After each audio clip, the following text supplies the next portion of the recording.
আজ বিকেল ৩:৩০ নাগাদ মালদায় পৌঁছান রাজ্যপাল সিভি আনন্দ বোস। সেখানে তিনি সাংবাদিকদের মুখোমুখি হন। তারপর তিনি ঘরছাড়াদের সাথে সাক্ষাৎ করার জন্য রওনা দেয় মালদার বৈষ্ণব নগরের উদ্দেশ্যে।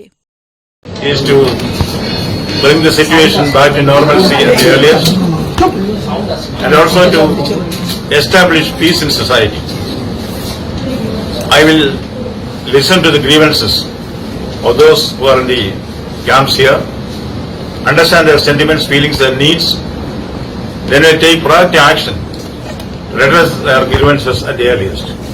Let me first go and share the experience of those who are in the camp, then I will give my comment to you later. মালদার বৈষ্ণবনগরের পার্লারপুর হাই স্কুলে ঘরছাড়াদের সাথে রাজ্যপাল কথা বলার সময় সাংবাদিকদের ঢুকতে বাধা দেওয়া হলে স্থানীয় গ্রামবাসীরা পুলিশের বিরুদ্ধে বিক্ষোভ দেখায়। পরে পুলিশ পিছু হটলে পরিস্থিতি নিয়ন্ত্রণে আসে।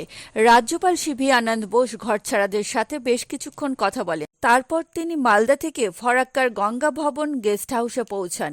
কিছু মিডিয়ার খবর তিনি মুর্শিদাবাদের হিংসায় ক্ষতিগ্রস্ত এলাকায় না গিয়ে কলকাতায় ফিরবেন।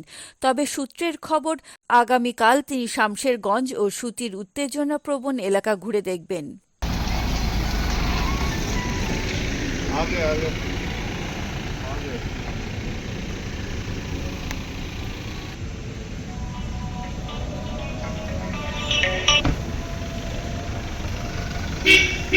ঢুকছে ঢুকছে ঢুকছে ঢুকছে ঢুকছে ঢুকছে আমি আছি।